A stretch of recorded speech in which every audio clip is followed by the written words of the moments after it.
káàbọ̀ sórí ìkànnì tẹ́jú tó wá lẹ́gbẹ̀ẹ́ mi a sì máa play fún yín tó bá jẹ́ ìgbà àkọ́kọ́ lẹ́nu darapọ̀ mọ́ wa ẹ bá subscribe kẹ́ like kẹ́ comment so that ẹ lè máa jẹ àwọn àǹfààní tó ń lọ lórí ìkànnì àwọn àṣírí ńlá ló tún síta báyìí tó wà nínú fídíò tó pẹ́ jẹ́yìn kan bá play ẹ máa ní nǹkan ń lọ nínú ìlú yìí ọ̀rọ̀ mẹ́ta ká fi ọ̀pá pọ̀lọ̀pọ̀lọ̀ pa ìlú ẹ ká wọ fídíò yìí.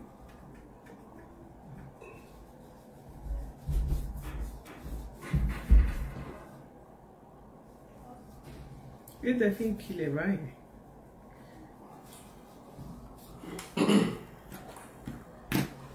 Hey, Timmy. Ṣé wà?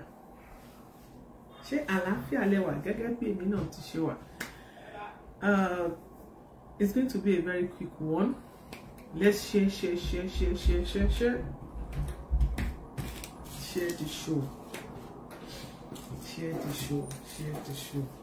the show.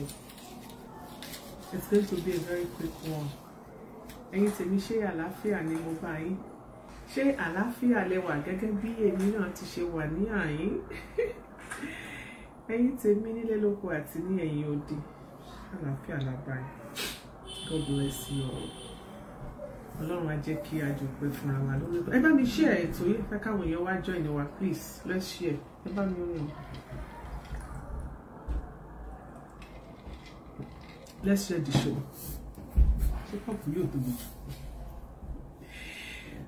Mommy, Ọládùnní, Olóyè Olúwa, God bless you. Àwa ni ní ìtẹ́ lọ́bí ṣẹ́lá lónìí mo rest ni. Fa gbogbo body mi, ó wake mi ni. Animashaun Adéọlá Rachel, God bless you, ma. Ẹ káàbọ̀ sórí ìkànnì yìí. First time tí máa rórúkọ eré o, ṣé mo ti rórúkọ yín rí? Àwọn orúkọ kan wà tó jẹ́ wípé bá díẹ̀. Dúdú heritage, dúdú. Ẹ wá gbọ́ dúdú, Mr. Aremu ló ń jẹ́ bẹ́ẹ̀. Alpha ṣe wà, ṣàlàáfíà lẹ́wà. God bless you. Ẹ ṣé gan ni. Mo kí gbogbo ẹ̀yin wa lọ́kùnrin àti lóbìnrin lọ́mọdé àti ní àgbàlagbà ní onílé àti ní àlejò táwọn èèyàn bá ti wọlé wọ́n máa join wa lórí ìkànnì yìí gẹ́gẹ́ bí mo ṣe sọ kí n tó ṣáájú ká tó bẹ̀rẹ̀ ètò mo ní ètò yìí pápápá ló máa jẹ́ pápápá lètò yìí la máa ṣe kí ló dé tá a fẹ́ ṣe ní pápápá nítorí kì í ṣe pé kò sákòókò ó ní yes you have seen my name ẹ má bínú ọmọ mi Animashaun orúkọ yẹn ni. Mo kí gbogbo wa mo bí Salami Mojísọ́lá, God bless you.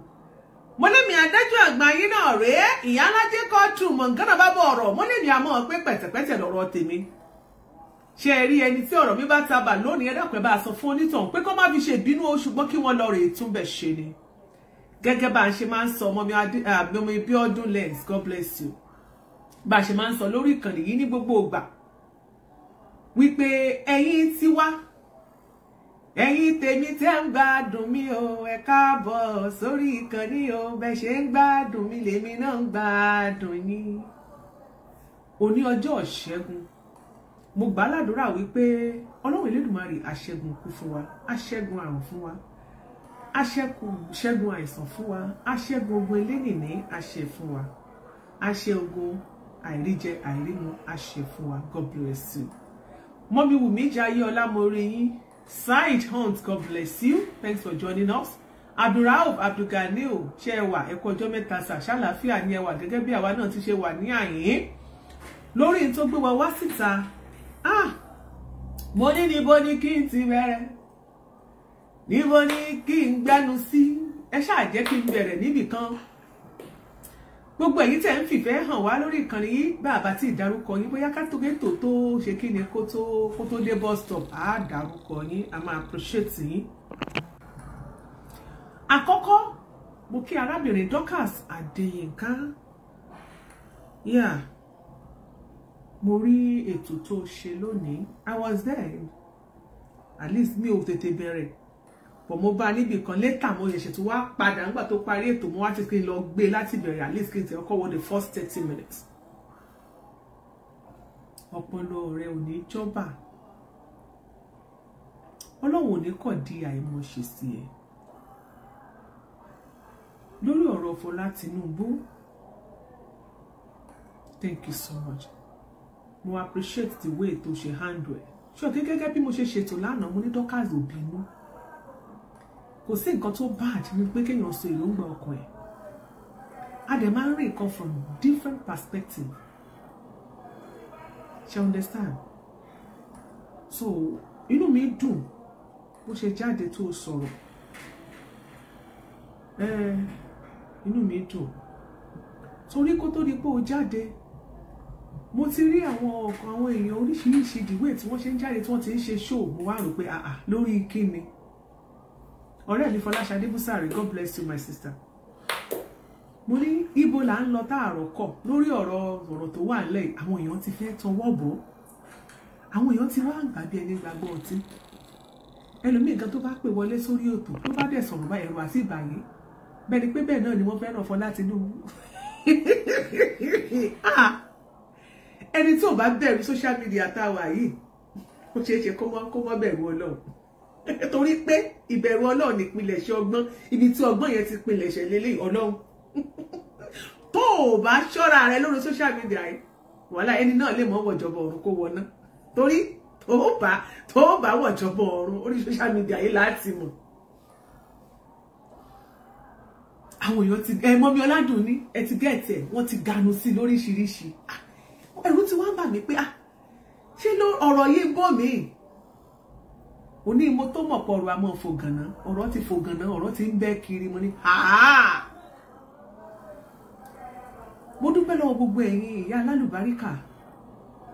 Àwọn èèyàn ti send message sí mi lórí WhatsApp mi pé Iyalaje ẹjọ́, Iyalaje ẹjọ́, ẹ bá wa mo ní kò lè tó báyẹn. Mo lè máa ń sọ fún yín. Kí ni lẹ́yìn ètò tí mo ṣe lánàá? Mi ò ṣe àná ni àbíjọ́ mi ò bá Dorcas sọ̀rọ̀. Àlọ́rọ̀ mẹ́ta ni mo ń sọ sẹ́. Ọ̀rọ̀ ṣe mi dẹ̀ fẹ́ sọ ju ọ̀rọ̀ mẹ́ta lọ ló jẹ́ tètè jáde síta. Tẹ́ ẹ bá pe Dorcas ẹjẹ́ ẹjẹ́ ayé sí. Mommy, good afternoon ma. Wọ́n pé àárọ̀ ni. Good morning ma. Ọ̀rọ̀ alákọ̀ọ́kọ́ nìyẹn. Ọ̀rọ̀ ẹlẹ́ẹ̀kejì.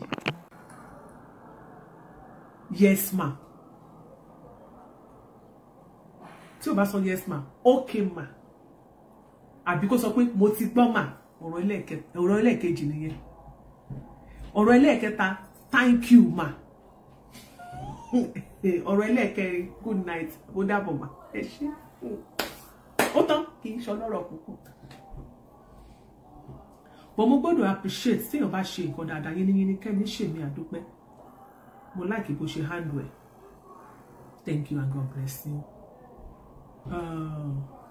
Mo rí show àlùjọ lánàá. Àlùjọ, God bless you so much. Thank you so much. Mo rí pé ìwọ náà bá mi handle case there with care. So nínú point ọ̀rọ̀ kan tó mú dání tí mo mú dání lánàá. Wàláhì tàlá. Mo rí point yẹn mú dání. Mo mú ọ̀rọ̀ yẹn dání mo yẹ̀ wò dáadáa. Torí pé mo rí púpọ̀ tó wà lẹ́yìn. Kéèyàn máa tètè a stitch in time says 9. Tó bá ti correct ni kéèyàn tètè máa gbọ́ correction. Ó máa ń dá púpọ̀. Ó bá pàkíyèsí èèyàn sí nǹkan pé èmi kan rẹ̀kọ̀ mú dání bẹ̀. Kọ́rọ̀ wọn bá boomerang lọ́jọ́ iwájú. Inú mi dùn gan. TMS blog, First Lady, God bless you. Thanks for joining us. Inú mi dùn àlùjọ, God bless you. Èmi náà rí tèmi nínú gbogbo àwọn bóyá sọ̀rọ̀ kó ṣe ṣàlàyé ẹ̀ tó tọ́rọ̀ bá ń ṣẹlẹ̀ èmi náà máa rí tèmi dìmú mo rí tèmi dìmú nínú àwọn ọ̀rọ̀ tó sọ. Because mo sọ pé tọ́rọ̀ bá ń ṣẹlẹ̀ lórí ìkànnì kíkàn ṣe pé ká máa gbọ́. Èyí tó bá lè kọ́gùn sọ́dọ̀ tiwa kéèyàn náà mú dání. Ká máa wà appreciative. Ká máa borí Ọlọ́run mọ́ra. Ó ní tí wọ́n ṣe fún ẹ. Ìwọ ròyìn dọ̀la. O lè fojú lórí gúngi. Èmi náà wà, yes, èmi náà wà lórí pé kémi náà máa wà lórí point ni. Ẹ rí pé gbà tí mo máa sọ̀rọ̀ mú ìdè lọ́jọ́ kìnnà. Èmi náà dúró lórí kéèyàn má fojú lórí gúngi.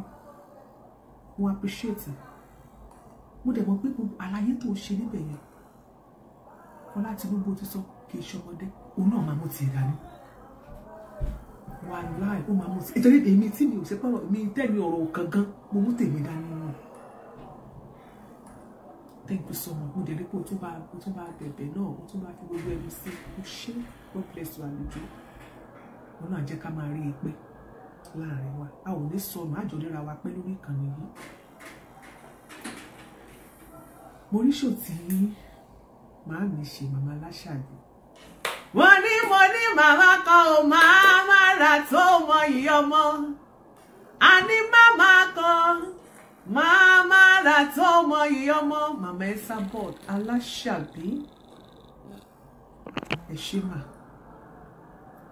àgbáyé àkókò dalẹ̀ lágbára Ọlọ́run ẹ ò ní mọ sàárè ọmọ ẹ ò ní fojú sunkún àwọn ọmọ yín àtàwa tẹ́ ẹ pọ̀n àtàwa tẹ́ ẹ rírí àtàwa tẹ́ ẹ mọ iye tó sú wá ṣùgbọ́n tẹ́ ẹ dà wá mú mọ́ tọ́ àwa náà ò ní sanku mọ́ yín lójú ẹ ṣé màámi mo náà gbọ́ gbogbo àwọn àlàyé tẹ́ ẹ ṣe ó ti ṣe pé ní bí yín díẹ̀ àròkàndẹ ní màámi Aláṣàbí ẹ dákun nítorí tọlọ́run ẹ̀yin àgbàlagbà lẹ́bọ̀ ẹni tí a bá fọwọ́ ọ̀tún bọ́mọ wí ẹni ká tún fi tòsí ẹni ká fi fà mọ́ra màámi Aláṣàbí mi ò tó yín pé ẹ jọ torí tọlọ́run ẹ bá mi fà Fọlá mọ́ra.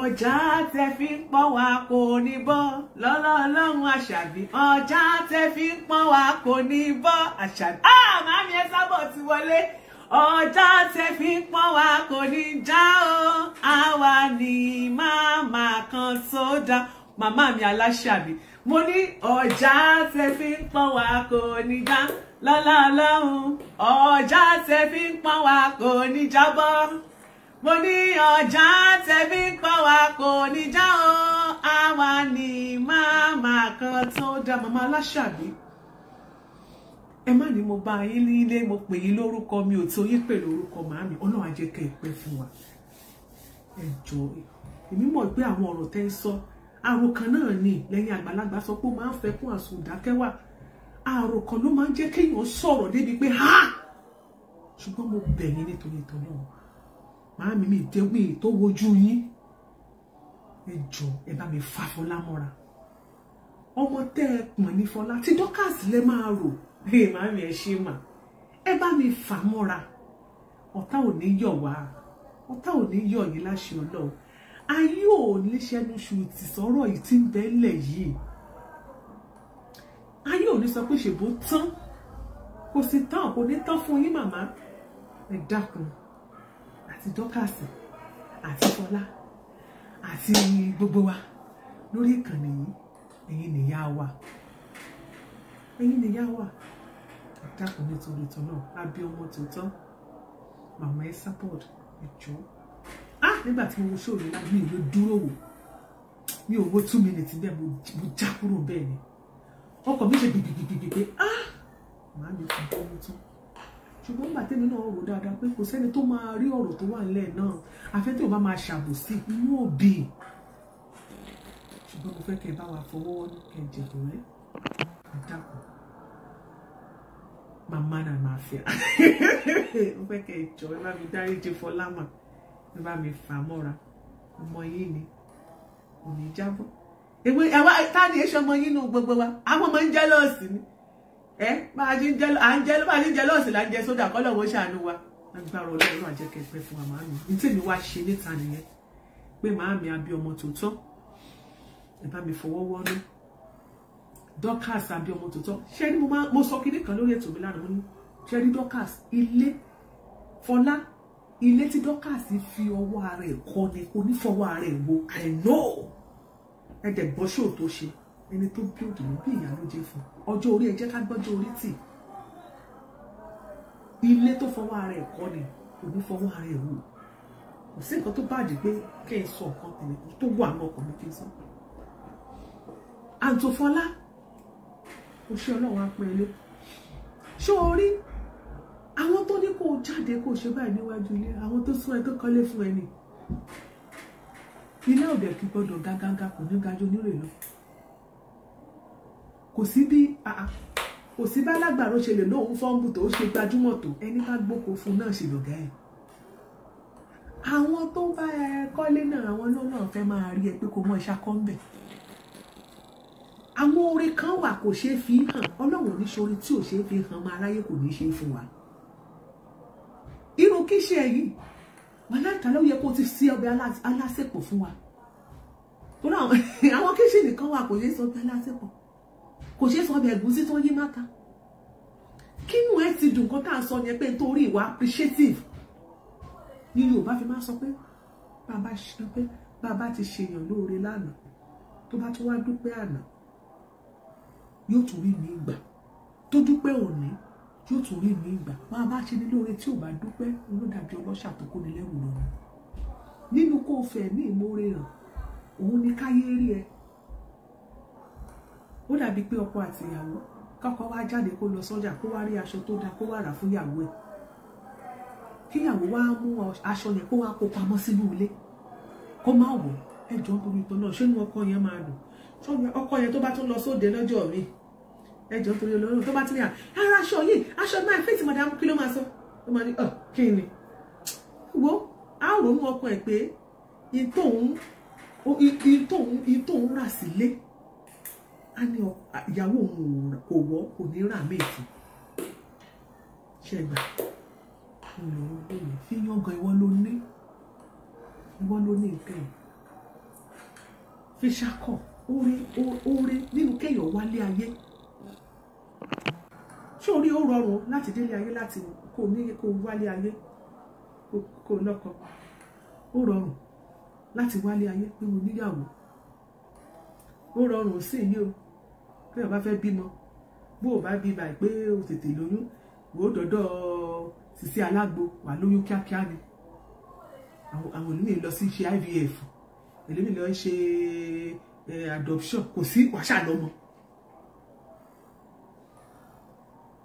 èèyàn mélòó ló kọ́lé jájọ sọ láàrin mi àti mo rántí ayé ìgbà kan nìbàdàn tí bàbá Láàmú of blessed memory tó jẹ́ gómìnà ní ìpínlẹ̀ Ọ̀yọ́ ló bá fún àwọn tíṣà lówó ìrànwọ́ lọ́dún náà lọ́wọ́. tẹ́ bá dá àwọn teachers wọ́n bá lọ sọ́nà ológun ẹrú yẹn, àwọn kan lọ sọ́nà Èdó, lọ́nà Àpáta, Ọ̀mí, wọ́n bá bẹ̀rẹ̀ sí lọ ralẹ̀, wọ́n bá ń kọ́ ilé. ṣé ilé tó ń kọ́ ká nínú ìsìn bóyá social media bá laná, ilé onífìlà ni. ẹ̀ tó bá ilé yẹn yàrá kan báyìí wọ́n ara ṣe wọ́n ara kọ́ ibi tí wọ́n ṣe páànù sí yàrá kan báyìí ni gbogbo ojú wíńdì ẹ̀ báyìí láìlọ́ọ̀nù ni àpò ṣàkàṣàkà láìlọ́ọ̀nù kankan ni wọ́n gbé dí gbogbo ẹ̀. bẹ́ẹ̀ náà ni wọ́n ń péjò ni wọ́n ń pa láǹgbà mọ́ra wọn nínú ilé. ìfàtẹ́ bá rí wọn ládùúgbò gbà náà. mọ́mí kìíní kan ẹ pọ́jọ́ pé àti kókó ládùúgbò àti wà sáìtì wa àti lọlé wa. tẹ́ bá wá dé ilé yẹn lẹ́ka lórí pé ṣé létí Mrs. kìíní kan sọ pariwo pé àwọn kọ́ lélẹ̀, inú àwọn teachers yẹn dẹ̀ dùn, wọ́n fi hàn wọ́n ṣakọ pẹ̀lú ẹ̀ o. nígbà yẹn àwọn kan ra mọ́tò. ṣẹ́rí àwọn tó ra mọ́tò yẹn ti bá sọ fún yín ẹjọ́ ẹni bá fẹ́ kí block ẹ jẹ́ kí n mọ̀. àwọn kan ra mọ́tò. ṣẹ́rí mọ́tò tó ń rà yẹn ẹ jẹ́ kí n sọ fún yín. àwọn tíṣà yóò tún yẹn wọn màmá yẹn wọ́n ṣe máa wá àyàmọ́ sẹ́yìn lélẹ̀. làwọn àwọn Ìbàdàn ó sì lẹ́nu làwọn dánfọdù àwọn dẹbọ mọ pé àwọn dánfọdù dẹbọ mọ pé ẹ yà fún o àwọn láàmù ní bọ wọn láàmù ní bọ torí pé ṣàpè lẹ́nà ló máa gbé sọ máa gbé healthy wọn máa ń pè wọn ní láàmù ní bọ wọn máa ṣe gba inú wọn dùn ni. gbogbo oore téèyàn bá ṣe fún ẹ máa dúpẹ́, tó bá ṣe orí kékeré fún ẹ máa dúpẹ́, ẹ̀kọ́ tèmi níbẹ̀. èmi mọ̀ pé Fọlá ó ti mú títì ẹ̀ wà láìkàláì. ṣé wàá rí Fọlá mo wá fẹ́ sọ fún ẹ torí táìmù tá a wà yìí oríṣiríṣi lè tí ẹ máa gbọ́ o. ṣòro àwọn kan wà wọn ò kì í ṣọ̀rẹ́ o, àwọn kan wà wọn ò kì í ṣọ̀rẹ́ o, oríṣiríṣi ọ̀rẹ́ ló wà o. àwọn ọ̀rẹ́ kan wà wọ́n á bẹ́ẹ̀ ṣọ̀rẹ́ láti tiẹ́ sí ẹnu ìkòkò ní o, irọ́ ni o, ọ̀rẹ́ òde nù o. àwọn ọ̀rẹ́ kan ò kì í last o, àwọn ọ̀rẹ́ kan fẹ́ gbọ́n oore dànù lọ́wọ́ ẹni ní o. àwọn kan máa sáré girigiri wá ọjọ́ kìíní àná nígbà tí ọ̀rọ̀ mú ìdí ìṣẹ̀lẹ̀ ẹ má bínú pé fọ̀rọ̀ ẹnu ìdí ṣẹ̀sàmpù mo jáde mo sọ wípé ẹ jẹ́ kí wọ́n parí ìjà fún Muyideen àtàgbàlá ni nítorí orí ẹ̀ wà nínú compound yẹn tó bá tiẹ̀ máa ta kó ní access sí, tó bá tiẹ̀ máa fi rent kó ní access sí, tó bá tiẹ̀ máa padà gbé bẹ́ẹ̀ kó ní access sí. Àwọn kan jáde lọ́jọ́ kìíní àná wọ́n láwọn fún Muyideen ní support àní à Muyideen má fojú olórí ẹ gbúgbìn ẹ parí ẹ̀ fún wọn ni kò sí bọ́rọ̀ ṣe lè gbóná tó àní ẹ parí ẹ̀ ni ẹ má ṣe bí kótúká ní ìsìn láàrin èmi àti talolus àwọn tó gbé gẹ̀gẹ̀gẹ̀ lọ́jọ́ kìíní àná bẹ́ẹ̀ ni pé wọ́n máa sọ igba wọ́n máa sọ di 100 mọ́ lọ́wọ́ òun dà àwọn yẹn wá gbọ́n orin ìwọ̀nba orin tó ní wọ́n tó gbọ̀ dànù lọ́wọ́ ẹ̀ àfìgbà tí wọ́n bá tó come together wípé ẹ jẹ́ ká lọ yanjú ọ̀rọ̀ yìí kẹ́ni ilé ní access bẹ́ẹ̀ yẹn wọn ò lé bẹ́ẹ̀ o ṣùgbọ́n ẹ̀rí ọkàn kò sẹ́ni tó lé o ilé ẹ̀ wà bẹ́ẹ̀ o ìjọ lè kù gìrì lọ́bẹ̀ ṣẹ́rí ọkàn ò ní máa tì í ṣọ́rẹ́ oore tó wà lọ́wọ́ ẹ̀ àwọn kan fẹ́ rú ẹ̀ tíwẹ̀ ò sí ìdọ́dọ̀ wọn tíwẹ̀ tí wọn ò lóore lára wọn ẹlòmíì ìjọ tó dédé ayé kò lóore rí ó ṣàǹgbàdúrà ní olúwa lóore lè sí ni kò rí olóore rí irú wọn bọ́ bá rí ẹni tọ́lọ́run ṣoore fún wọn ò máa jẹ́lọ́ọ̀sì rẹ̀ ni bí ìkórè náà kó gbọ̀n dànù lọ́wọ́ ẹ̀ káwọn wá padà di same ni ìwọ ni kó ṣe kí ni kó wà diplomatic ìwọ ni kó smart ìwọ ni kó mọ nǹkan tó ń ṣe. olórí kan máa ń kọrin wípé ẹni títí ẹ ti jóná kò ní kó ná mọ́ ti wá àwọn kan wà tí wọ́n ti ta bí gúgúrú ó ti ta pàù wọ́n wẹ́ni tí wọ́n bá yí ẹ̀jẹ̀ ni ìwọ ni kó ṣe kí ni kó mẹ́lò mọ nǹkan tó ń ṣe. You have to learn how to keep a relationship ó good gan tó o bá lè máa keep relationship ní ayé yìí anybody. God bless you ma ẹ ṣe màámi wọ́n ní kẹ́ bá wa share ṣe rí any relate tó bá ó ní láti mọ̀ how to keep a relationship. Mo bẹ̀ nítorí tọ́lọ́ nílé ayé yìí it is very very good. Try to keep a relationship with people. Bí mi ṣe wà anybody tó bá la ipa ọ̀dọ̀ mi kọjá tó bá rí pé oore wà lára ẹ̀ pálálùbárí kéèyàn ni mo máa ń hold ẹ̀ tight mi tó bá tójọ́ méjì máa pẹ́ pé ọjọ́ méjì o bí mo bá rí ibi tí ó ti rí mi màá jẹ́ kó yọjú síbẹ̀ kó mọ̀ pé mo wà pẹ̀lú òun o nítorí ní ilé ayé yìí ọ̀pọ̀lọpọ̀ àwọn èèyàn ló ń wá opportunity tí ìwọ ní tí èmi ní tọ́lọ́wọ̀n ò kọ́ mọ́ wọn tí wọn ò ní tí wọn ò dé lé ní nítorí iṣẹ́ ọwọ́ wọn.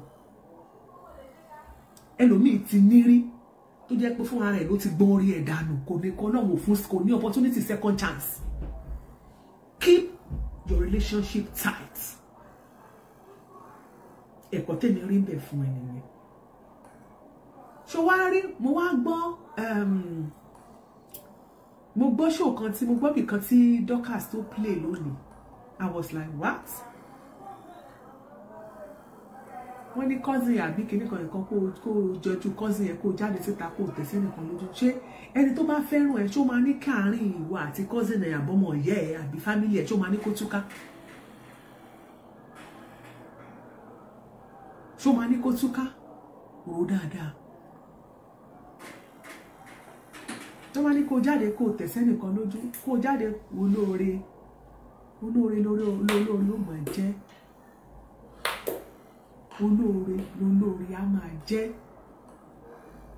Lọ́jọ́ kìíní àná tí Funny Thinker ẹ wà ní mò ń ṣàpèjúwe o tí Funny Thinker tó jáde tó tẹ̀ sí orí Omi Azat ní ojú èyí ò kọ́lé kò tí ì kọ́lé fún o ilẹ̀ nìkan ló sì fún o ó ṣe invite ẹni pé máa kó wọn máa ṣètò ní lórí radio station mi ni o kò tí ì bẹ̀rẹ̀ o tó jáde tó tẹ̀ sí lójú ó lọ gbogbo owó tó rí nígbà tó ń tẹ̀ sí lójú tó ṣe yàyàyà táwọn èèyàn kó fún tó ra fóònù fún iPhone 16 Pro Max gbogbo millions tó fún ẹjọ́ kí ló padà ṣẹlẹ̀ sí Funny Thinker ọpẹ́lọpẹ́ bàbá aládùn ló ní kó mọ̀ bọ̀ láti Ghana nígbà tí ò sí nǹkan kan mọ́ slippers bedroom slippers ló padà wọ̀ nígbàdàn tó ti jáde fún ọ̀rọ̀ báyìí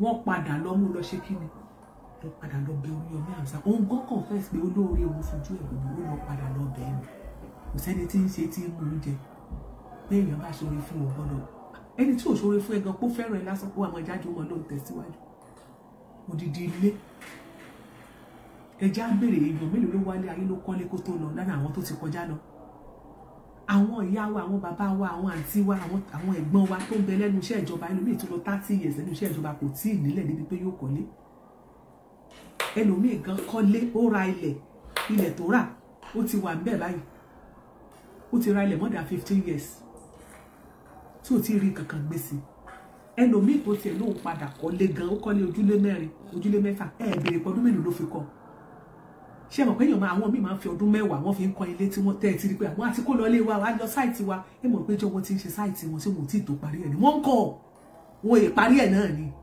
ẹlòmíì a máa fi odidi 10 years a máa fi kọ́lé nínú oríire tẹ̀dá ń ṣe nílé ayé kó wálé ayé kó bímọ kó ṣe gbogbo ẹ̀ kó kọ́lé kó nílé títí ẹ̀ wà láàjì méjì ni tó ṣe é mú yan gan ni títí ayérayé ẹ̀ ní pẹ̀kún ni ilé amọ́nà more than 100 years o tí rẹ̀ lómi tó bá dé village tó bá náwó sílẹ̀ bá ní ilé bàbá mi nìyẹn ẹ̀ wá pé ìrankẹ́ lọ tiẹ̀ ìran kẹrin bàbá rẹ̀ péré ọdún mélòó ló ti kú ló mọ̀ pìtàn fún yín ni mílíọ̀nù gbògiri ẹ̀ bá tó fẹ́ lẹ́nu gan wọ́n tó mú kíni wọ́n tó ẹ̀rí alámọ̀ mi ẹ̀ bá rí pé wọ́n ti sọ́ di sìmẹ́ǹtì wọ́n mọ̀ ṣọ́ọ̀kì ẹ̀ lọ ní more than 150 years achievement nílé ayé oríire ńlá ni kéèyàn nílé. ẹ jẹ́ ká fi yan gan wàhálà fish pepper mi ò mind pepper mi náà pepper ṣàkọ sí mi inú mi dùn ká dẹ́ sọ̀rọ̀ pé wọn náà gbọ́ inú mi ṣe tún dùn láti tún jáde láti wá sọ pé yes ṣé wọ́n ní gbogbo ẹni mú bí lórí ọ̀rọ̀ yìí àtọkùnrin àtobìnrin ẹjọ́ ẹ bá mi dáríjì ẹ bá mi dìbò ẹ mú bẹ̀ yín ni ẹ bá mi fàfọlá mọ́ra gbogbo ẹ̀yin màmá alálùbáríkà tẹ́ contribute mo gbọ́ pé nìkan dábí more than 10 million naira l'Amẹ́ríkà táwa ẹ̀ tá a ti ṣiṣẹ́ kò yí sí ibi mo sọ pé ara ń ro mí pé mi lọ fi ṣẹ́ lónìí ká tó rówó kò yí sí ká tó ṣiṣẹ́ ká tó rí owó kò yí sí ìlú òyìnbó àwòwó lẹ́wọ̀ ẹlòmí àdébò ìbò àti rẹ́ni tó wá sí Amẹ́ríkà tó máa já padà ni àní ṣé nǹkan tẹ́ ẹ̀ ṣe lélẹ̀ àwọn ò lè dúró mo dúpẹ́ lọ mo appreciate gbogbo ẹ̀yin màmá wa ẹ̀yin bàbá wa ẹ̀yin ẹ̀gbọ́n ẹ̀yin àbúrò ẹ̀yin àǹtí ẹ̀yin uncles wa tẹ́ contribute nínú success ìfọlá ẹ̀dá wo ò ní dá yín lágbára wọn agara ò ní dá yín nítorí agara ò kì í dá lọ́wọ́ wa ẹ ṣé àdúpẹ́ àmọ́ lóore o wàhálà on behalf of Fọlá Tinubu mo sọ pé thank you daddies and mummies aunties and uncles brothers sisters ẹ ṣé gan ni àmọ́ lóore gbogbo ẹ̀yin tẹ́ ẹ̀ ń lọ́wọ́ ìfẹ́ sínú Dorcas Adéyínká Empowerment Foundation mo dúpẹ́ mo yìí torí àìmọye àwọn èèyàn lẹ́tì ràn lọ́wọ́ nínú donation Iyalaje courtroom náà jẹ́ àǹfààní lọ́jọ́ tá a gbé kéèsì Dúpẹ́ Ìṣọ̀lá wá àmì ti gbogbo gbòsgbòsgbàsí Dorcas Adéyínká ó sì sẹ́ni 350,000 sí Dúpẹ́ Ìṣọ̀lá látọ̀dọ̀ foundation ẹgbọ́ láti fi ran Dúpẹ́ lọ́wọ́ nínú àwọn owó tá a dá fún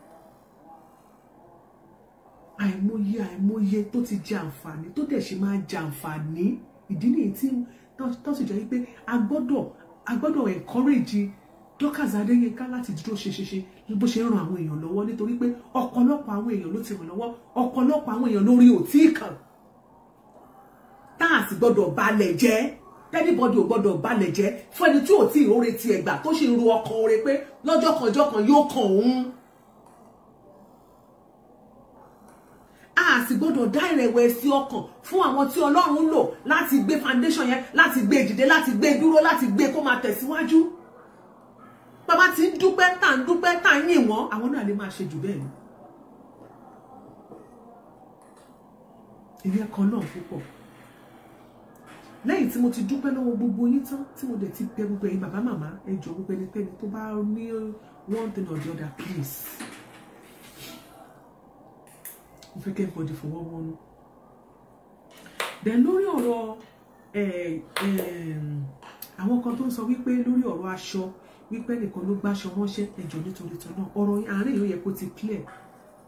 Mo rí pé ìyá àbàdàn ṣe ṣó lánàá ṣé àná mi jẹta mo ṣáà rí ṣó ìyànà mo tó ti sọ̀rọ̀ nípa aṣọ yẹn pé kì í ṣe nípasẹ̀ Fọlá Tinubu ló ń ṣe gbàṣọ. Mo dẹ̀ ti rí update Fọlá náà ẹjọ́ nítorí tọ́nà ẹ jẹ́ ká máa wà very careful ẹ jẹ́ ká máa ṣèwádìí dáadáa. Àwọn nǹkan tí a ò bá ní ẹ̀rí ẹ má jẹ́ ká máa gbé jáde síta.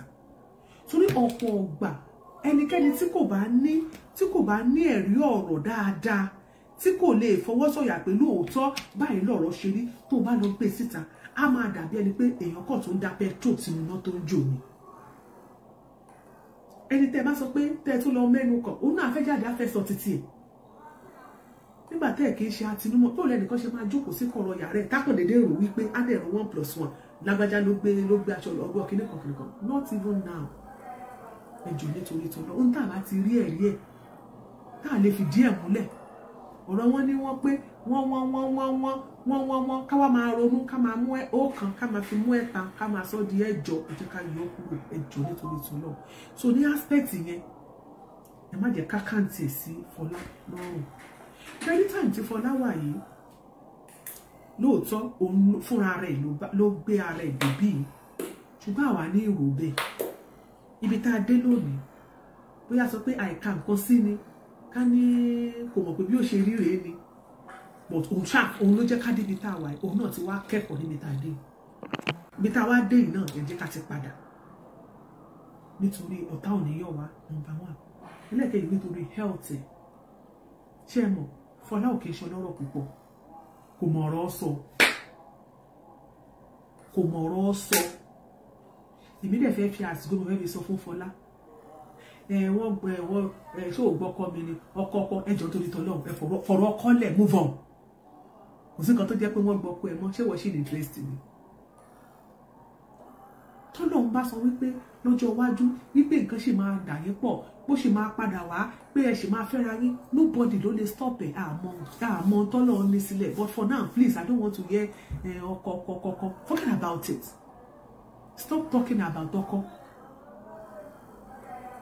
Torí o ní láti tó bá dẹ̀ ti wá sórí show o ní láti ṣépè or láti búra or láti bú ẹnikẹ́ni you don't need it please yọ kúrò and don't mention names yọ kúrò. Wá sórí social media ta bra ẹ ta àwọn fìlà oríṣiríṣi tó ń ta fún wa then showcase inú ilé ẹ bóyá o dẹ̀ tí furnish to your taste or to people's taste kò sẹ́ni wo ilé yẹn gan ti tó ṣàkókò ní ìdí taste kankan bó ṣàga oníke ló bá kó bẹ̀ wo ẹni tó bá sọ pé kí ni kò ní kó fi sí ẹ̀ hàn wá Ọlọ́run kò tiẹ̀ lé Ọlọ́run abọ́lélé orí òkè ni kò tiẹ̀ lé bó ṣe kórè rọ́ọ̀gì ni mo jókòó sílẹ̀ lẹ́wà láì máa ṣe kọ́ńtẹ́ǹtì yẹn tí ò ṣẹlẹ̀ bó ṣe lásìpọ̀ mo bá rí àti ẹja ṣùkúṣùkú yìí ṣe kọ́ńtẹ́ǹtì inú títì ni wọ́n ṣe fún yín tẹ́rì pé èmi lọ́lọ́run ṣe léyìí fún whatever you want to do please do it be free just free your mind the house belong to you please be happy free your mind má búyàn má ta síyàn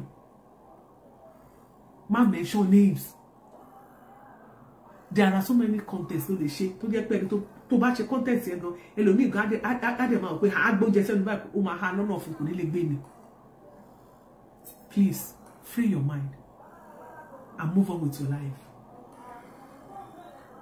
jọ̀ọ́ torí tọ́lọ́run mo bẹ̀ gbogbo ẹ̀yin tẹ́ wà lórí ìkànnì yìí mo fi Ọlọ́run Elédùmarè bẹ̀ yín gbogbo ẹnikẹ́ni tí ló bá ń bí sí Fọlá mo bẹ̀ èmi ni mo ṣe yín ẹ jọ̀ọ́ bá mi dáríjì ẹ jẹ́ ká fà mọ́ra Fọlá ò ní ṣe bẹ́ẹ̀ mọ́ Fọlá I know you must have learned your lesson in a very hard way this time around but kì í ṣe pé wọ́n bá Fọlá jà because àwọn kan tó ń ṣàn sọ pé wọ́n jà Dorcas ò bá Fọlá jà ilé tí Dorcas fi ọwọ́ ara ẹ̀ kọ́ ni Fọlá tí ò dé ní fọwọ́ ara ẹ̀ wò wà láìpàlà ẹ gbàgbé nípa ọjọ́ orí ìyá ni Dorcas jẹ́ nígbà gbogbo sí Fọlá ìyá ni ìyá máa jẹ́ so kò ní téèyàn àwọn àtẹnu a máa sọ̀rọ̀ náà a máa gẹ́ra wa jẹ náà a máa yanjú àní oníkápá ká má fẹnu jẹun náà tàbá ó ní ṣọ̀rẹ́ kí ṣẹ̀mí kí n bí ẹ́ ológun ọ̀rẹ́ ó yẹ kó ṣe rí nìyẹn kò sí big deal bẹ́ẹ̀. So kẹ́nìbọ̀dì má sáré wá gbé ọ̀rọ̀ yẹn bí ẹni gbàgbọ́ sí pé opportunity rẹ̀ láti ṣe gbàgbọ́ no kò síjà kankan nínú odó ṣe ń jà ní odó ni kò síjà ní odó odó nation kò síjà láàrin yín ọ̀tá òde ní wo àárín yín ọ̀tá òde ní wo àárín yín ẹ jẹ́ ká kọ́ọ̀tù ìfẹ́ yẹn bó ṣe ń lọ yẹn ẹ jẹ́ ká máa lọ bẹ́ẹ̀. So lẹ́ẹ̀kan sí Dorcas Adéyínká, thank you so much for the love to Nisi Fola Tinubu. Iyabo Ojo, God bless you. Fola Tinubu, àárín arẹwà ni wà, arẹwà méjì. O gbọ́. Ibùdó kan bẹ́ẹ̀ nìkan bá ní bí ó bá di lọ́la, bí ìyàwó bàbá wa Bọ́lá Ahmed Tinubu tó bá ní ọ̀rẹ́ nìkan wọn kan jẹ́ Fọlá Tinubu ṣé ó tọ́ pẹ̀lú ọkọ mi ni máa bọ̀ kíní kan máa bọ̀ wá Saso Rock. O gbọ́dọ̀ èèyàn máa rántí ibi tó ti bẹ̀rẹ̀ ni o gbọ́dọ̀ máa wò ìwò kó máa rántí sí ọ̀sẹ̀ pé mo wo ibi tí mo ti bẹ̀rẹ̀ mo wo ibi tí mo dé mo rí pé gbogbo ògo lóye wàá bẹ̀rẹ̀ sí máa wo ibi tó ti bẹ̀rẹ̀ láàrin gbogbo àwọn ìyá tí mú tọ́rọ́ kọ́bọ̀ lẹ́ni wàá máa dúpẹ́ lọ́wọ́ wọn ni wàá máa rò pé wàá mo dúpẹ́ àwọn tọ́lọ́ mú lò wàá máa dúpẹ́ lórí boss lady wàá máa dúpẹ́ lórí gbogbo pátápátá bí ọmọ donation lẹ́yìn ọkọ̀ wàá máa rò wàá máa dúpẹ́ títí tó máa fi dọ́dọ̀ Ìyábọ̀ Òjó títí tó máa fi dọ́dọ̀ àwọn tó tún ẹ̀ lọ́wọ́ wàá máa lọ káàkiri wàá máa lọ tèmi máa fi dọ́dọ̀ presidency. Mo fẹ́ kó ṣe máa ṣe nìyẹn. Know how to keep a relationship. Very, very important o. Very, very important. Ọlọ́run wa kọ́ ẹ̀mọ́ ṣe. Màámi Aláṣàbí ẹ ṣe mà tó wọ̀ pé màámi ìyá o màámi mo ní ìyá bínú màámi bínú lánàá ni mo ní àròkọ̀dé ni wọn ṣe ní màámi lẹ́ni tẹ́ bá mọ̀ wá o ìbínú mi jẹ́ gist ìbínú wọn kì í lọ fà ọjọ́ kan wọ́n ṣe ṣó fún mi Iyalaje àti Gébú bọ́í bẹ́ẹ̀ wọ́n ṣe táwọn inú àwọn tí ò láìkì nínú wọn dùn ni wọ́n fò sókè tí ìyá tẹ̀sí mi lójú yákayáká bóyá bọ́ sórí péjì mi mo lọ wá picture kan caption ẹnìkan tó gbé travelling bag dání mo ní mo ti travel flight mode activated mi ò gbọ́ pa làwọn èèyàn sẹ́yìn mẹ́sẹ̀ sí mi mo yá ṣe pé mi ò gbọ́ mi ìkókó sọ pé ṣe rẹ pé mo gbọ́ ìgbà tó dọjọ́ kẹta ọ̀rọ̀ kan wà lórí internet bàbá bá pè mí báwo ni ọkọ mi àwọn ọmọ nǹkan kiri kan wọ́n bá ṣe bẹ̀rẹ̀ àdúrà bá kí àdúrà ìmọ́lẹ̀ mo tún wojú fóònù pé báwo ló tẹ̀ sí mi lójú láàmú àgbèjẹ pàpẹ wọ́n bẹ̀rẹ̀ sí ṣàdúrà èyí sọ́ọ̀bì tó wà ráàdì wọ́n ní gbé fóònù fún wọn ṣàdúrà fún mo ṣàdúrà sí jíìsì bẹ́ẹ̀ pé ìgbà tó ṣàjíìsì ọ̀ṣẹ̀ pé mi ṣì ń wò pé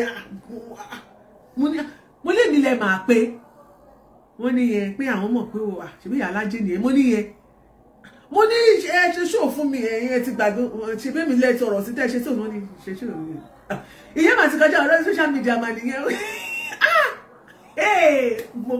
mo kàn lánú lẹ́yìn mo ní màámi lẹ́yìn tẹ́ ṣe ṣó fún mi tẹ́ bú mi mo ní àwọn mà ti gbàgbé yẹn ṣé wọ́n ṣì rántí yẹn ni ìyẹn ti kọjá ìyẹn ti lọ àwọn ò tí ẹ̀ rántí mọ́ wọ́n ní mọ́ òkú ṣe rí àtìgbà yẹn ìyá ṣe ṣó fún ẹ wọ́n wá gbé sọ́kàn wọ́n láìbí tó ti sọ́tàn ti gbàgbé wọ́n ti sọ wọ́n ti drop ẹ̀ àmẹ́ta kọ́ dùn wọ́n tí mọ́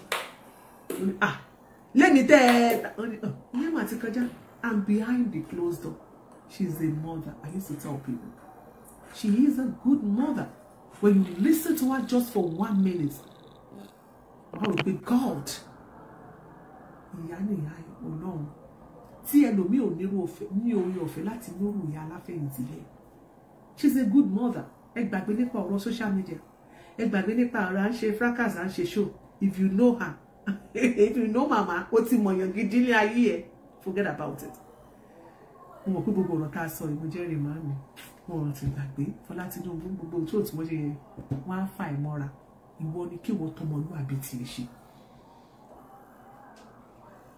She's a wonderful soul, wallahi. Omoba, my life. She is a wonderful soul. Emi, I'm a testimony. Emi, testimony me said a living testimony. Timomo. Nobody can say 1 or 2 things about her. I will tell you, you'll be surprised. She's a wonderful soul. Yes. God bless you, man. Joma. Me to ba to kù sí tí mi mẹ́nu dé. Mami aláṣàbí kí jọba wa ṣàtúnṣe láàrin wọn. Ẹ má jẹ́ ká bọ́ sí Fọlá. Káwọn tá bá gbé sínú kòkò. Àárín gbogbo ìbáṣepọ̀ yín tẹ̀tí ní bí ọmọ tínú nídò ẹ̀mú Ìyábọ̀ bí ọmọ Dorcas bí ọmọ Ìyábọ̀ Òjó gbogbo the likes of Iyalaje èmi ni kò gbèrè pé èmi ni gbogbo everybody Mama was giving that supposed to me. Mama can never allow anyone to watch. I know social media for that. Swale for Mama Swale àwọn méjì béèyàn kan I know. But we understand kan tí màmá fi bínú báyìí I know. Ṣé pé gbogbo àná ẹ mọ̀ èmi wọ́n understand ẹ mọ̀ màmá náà rò ní mo ti sọ̀rọ̀ kan mo ní àrò kan ni wọ́n kàn rò gbẹ̀ lọ why gbogbo nǹkan tẹ́ni pass through I know went to because of you or no ká sọ pé ó fi tọmọdé bọ̀ inú mi dẹ̀ dùn pé Dorcas ilé tó wó ni o gbogbo ilé tó kọ́ pátápátá ò ní fọwọ́ ara ẹ̀ tún ṣe èṣù òde nínú ọwọ́ ìbàjẹ́ sí ẹ kò nínú ọwọ́ ìbàjẹ́ sínú ìgbésí ayé ìyá àbèjì ó ti rúre wàá sọ̀rọ̀ lágbára náà láṣẹ Ọlọ́run Elédùmarè ó ti rúre wàá sọ̀rọ̀ lágbára náà ẹrù tí alábí ọmọ òkè tú ọmọ aráyè ò ní dìsẹ́ nínú láṣẹ Ọlọ́run Elédùmarè. Thank you so much for your words of wisdom.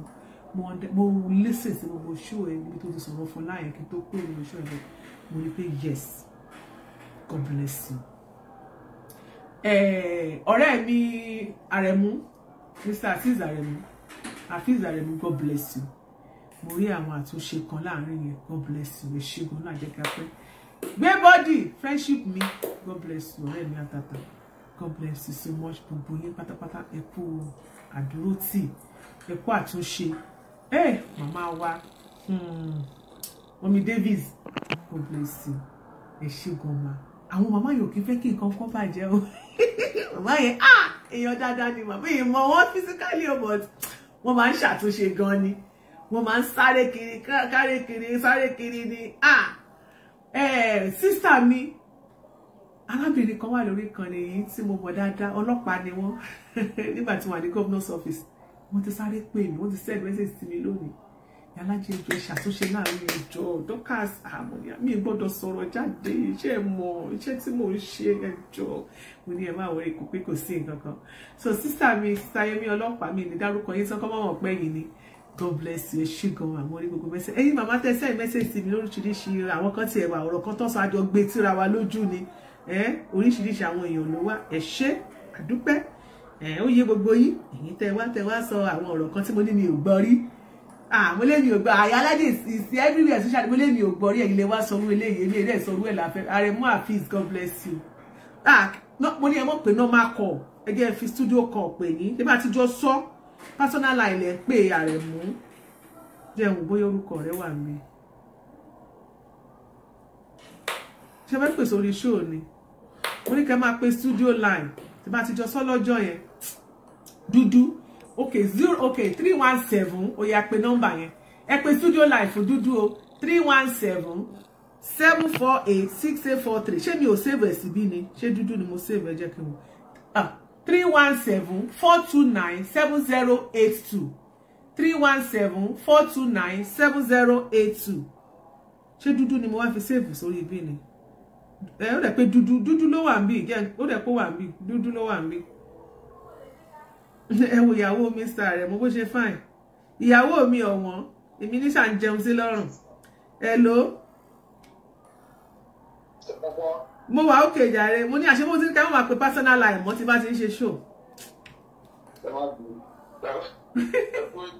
èmi nìyẹn jàre pàdé ẹ̀ bóò ni mo wà ẹ ṣe gan-an Olúwa ṣe o. I don't want to make some points. Okay. Mo kí màmá Aláṣàbí o, màmá ẹ ṣe gan-an àgbáyá dalẹ̀ o. Àmín. Ọlọ́run máa fún yín ní okun àtagbára torí pé àbíyamọ ní confam. Bẹ́ẹ̀ni. Àwọn ọmọ rẹ̀ tó ń sọ fún lójú àgbà Dorcas kò sí competition láàrin Dorcas àti màmá o. Wọ́n ní Dorcas. Bẹ́ẹ̀ni. Wọ́n kò ní jábọ́ lẹ́yìn láìláì. Àmín. Dorcas ní láyé bá ń jáyé ó ti sọ ó lè ṣe stand lórí ẹ̀ ohun òbí ẹ̀fà àti ẹ̀gá àjọṣe máa bá jí kò sí nǹkan kò sẹ́yìn tó kọ́ tó lè dájà tó lè rà màmá màmá sọ Dorcas ti ṣáàdó irọ́ ní gbogbo ẹ̀ ọmọ ẹ̀ máa ṣe ìgbàgbọ́ bí ó ní dúró màmá ti understand gbogbo wọn. Bẹ́ẹ̀ni. Dorcas sọ ọ̀pọ̀ mi ṣáàtì so ká padà sórí tọ́pìkì Fọlá àti Dorcas. Dorcas ni sọ ṣẹ́gun Iyalaje àwọn àbùkún ẹ̀sùn gan láti ọmọ yìí gbèrò ní bàjẹ́. But ó jẹ́ ìyàlẹ́nu pé ọ̀pọ̀lọpọ̀ àwọn èèyàn lórí Facebook yìí wọ́n wà heartless. Ọ̀pọ̀lọpọ̀ ènìyàn wọ́n doubt. Àwọn kan wọ́n ti pé Ọlọ́run fún wọn ní làákà ẹ̀. Ìdúgbòkùn nínú wọn kò ní làákà ẹ̀ ẹranko ni. Obìnrin wà nínú àgọ̀ ní omi àgọ̀ náà fi kún. Ohun tó bá fẹ́ dá sọ̀rọ̀ Dorcas àti Fọlá wàá kọ́kọ́ bẹ̀rẹ̀ lọ́wọ́ rẹ̀ jẹ́ ìyá tó bí ẹ tó ti kọ́lé fún yóò rí. Mẹ́ta ni o tí ìyá ẹ̀ bá kọ́lé fún yóò rí jẹ́ bàbá ẹ̀ ó ti kọ́lé fún yóò rí. Òkè tí ìyá àti bàbá ẹ̀ bá kọ́lé fún yóò rí ṣé wọ́n gbọ̀ngàn fún ara ẹ̀ ó ti kọ́lé fún yóò rí. Tó o bá ti ní ìlọ́fọ́nù mẹ́rin tata sọ ẹ̀ wàá dákẹ́ wàá máa wò spectators ló máa jẹ́ wàá máa wòye ni wàá máa kọ́gbọ́n èyí ayé ló máa fẹ́ mọ̀ pé kí ló ṣẹlẹ̀. Tó bá gbìn lọ́wọ́ sáwọn kàtíkórì tí mo sọ ẹ̀ kó ti kọ́lé fún yóò rí o ti ṣorí fún yóò rí omi má lè gbàgbé. Ṣùgbọ́n àwọn owó àwọn tó ń ṣe lórí Facebook kò sẹ́ni kankan tó ní kankan tó débi tó fóun ṣe kan béèrè fún yóò rí. Ṣèlúgbó ni wọ́n àwọn ogun òrò aṣọ wò aṣọ pọ́n mọ́ wọn lára ni ẹ̀wọ̀n abirùn ọmọ olóògbé. Ìkọ́ tí Dorcas ti ṣe lórí Facebook assignment ni. And to ṣe success story yẹn ẹ̀ bí bá kò lè ṣe é bọ́ kú dànù. Ẹgbẹ́ dá sọ̀rọ̀ tí kò kọ̀ yín ló làákà ẹ̀yìn kẹ́bi gbé kalẹ̀ pé kí ló lè kí ni problem. Wọ́n sọ fún yín pé ok ṣé àná Dorcas tó ṣe dúró láti Àbújá yìí Dorcas jí láti ẹni tó lọ́bùjá àgbéyà láti bí ọdún ọgọ́ last year ó lè fi dàwọn lẹ́nu láti January kó sọ̀rọ̀ ọ̀rọ̀ ló kó wọn rò wá òun ṣe kó mẹ́fà kan lájà. Ọ̀rọ̀ Ìyábọ̀ yẹn ni. Explanation ló kí. Bẹ́ẹ̀ni. Advice ló bá advice kan tí mo gbé tó wà nígbà. Dorcas Fọlá ló ṣàtúnṣe rà. Of course.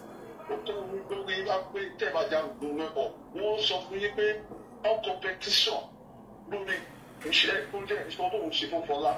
Tẹ́yìn bá lọ́pọ̀ lẹ́nu àwọn kí wọ́n ń pẹ́ pé lórí àtọ́gbọ́n competition. That should be the book of contention pé táwọn dọ́rùn ilé yìí wò.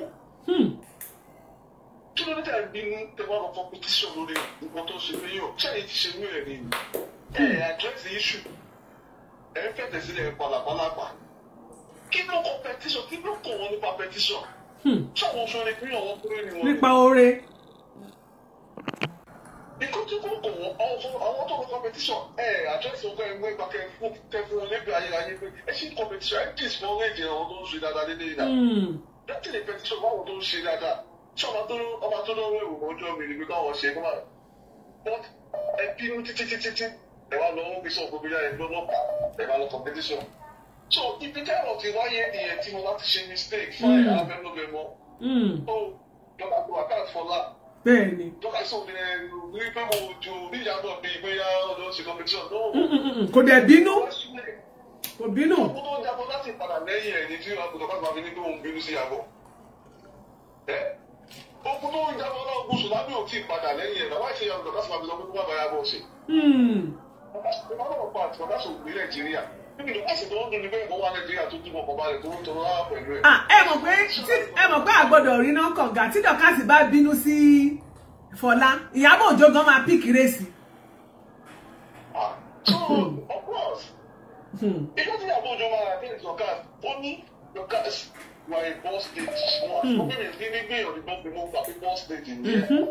Because ó ní project tó ṣe ó ní ibi tó bá ó ibi kan tó ṣe làárọ̀. Respect o ká má parọ́ tó easy ni kéèyàn dáwọ́ sí ẹni fún 1 million kan lórí ìkànnì tó easy ni. Bàbá kò tí Nàìjíríà àwọn tó bá wọn lájagun tsunami Nàìjíríà lọ́dọ̀ àwọn olùtọ́lá tí ìyàbọ̀ tó bá wà Nàìjíríà tó kọ́ ọ̀pọ̀lọpọ̀ láti gbà balẹ̀ tí ò máa balùwẹ̀ Fọlá lẹ́bi Fọlá lọ́la plus Ìyábọ̀ Òjó jẹ́ náà. So àwọn ọkọ̀ wà wọ́n lọ́pọ̀lọ́ kí ló kọ́ àwọn èèyàn Ìyábọ̀ àti Dorcas Ìyábọ̀ Òjó gbé fíìmù ẹ̀ wá sí UK Dorcas bó ní English pẹ̀lú condition ló lọ wò náà. Ó lọ wò bẹ́ẹ̀ ni. Ọ̀túnba Láyínká Wáyé.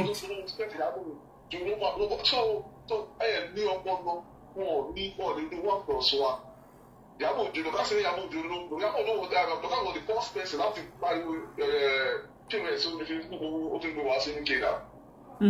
Bẹ́ẹ̀ ni. So consider around Dorcas àti Ìyábọ̀ fine on good relationship. So Fọlá ṣe mistake. So mistake Fọlá ṣe ó ní láti address. Àwọn oyè kí wọ́n ní Dorcas ti fi lójú ọ̀dọ́ òkè ó àti ló ṣe dé láti Nàìjíríà lórí ẹ̀kọ́ tí àtàlẹ́ ẹ̀kọ́ ti lò ọ̀rọ̀ bá wà ní. So ìbò tó yẹ kí wọ́n múlò ń bẹ̀rẹ̀ pé àwọn tó yẹ kí ẹ bá rí tẹ̀lé school pé ó kí ní ìdíje competition. So ẹ dá fún Fọlá ṣé project ẹ ṣe ní ẹ contribute sí number 1. Ṣé family yìí contribute sí project yẹn? Ṣọ́ba ẹgbẹ́ yìí lọ́kọ̀ contribute sí ẹni lọ́kọ̀ kọ́kọ́ ayé ẹ̀ tí ìwé níbi jẹ́ máa contribute sí project. Wọ́n lè ti contribute sí problem yìí jẹ́ report project. At the end of the day, ẹmu ìbàtẹ ẹtí wọn lọ́kọ̀ ẹgbẹ́ lọ ní FCC aláwàdà ni. Ẹ̀yin dẹ́gbẹ́ máa fa burú sí ẹ máa dé kóòtù ẹ máa sá lọ ẹ máa ní kó máa bá yín bá kóòtù jẹ. Èyí jẹ́ ìdí pèsè lọ́kà sí kóòtù bí ìdàtẹ́ ìlú lẹ́nu iṣẹ́ jọ. It is well, Jare, Miss Dudu. Pípọ̀ ẹ máa kọ́ ọ lọ́dẹ̀ẹ́sẹ̀ ẹni gbé lọ ní FCC ọmọ ọlọ́pàá tẹ ẹnu kí ló ń bá bọ̀ ọ̀bẹ. Ẹ kọ̀ wọ́n ti fámìlì yàgbẹ́jì náà nìyà owó tó ẹnu ẹ máa fi jẹun. Wọ́n ṣe wà ló ṣe wà àgùntàn wọn ò bá lè sídà. Ẹ máa wá fún ìgbẹ́ ẹ máa halẹ̀ ẹ máa halẹ̀ ẹ máa ẹ̀ ní dúkùú jẹ́ gòkè kí ni Dorcas ti báwo ló ṣe ń ṣe ló bí ní ṣe.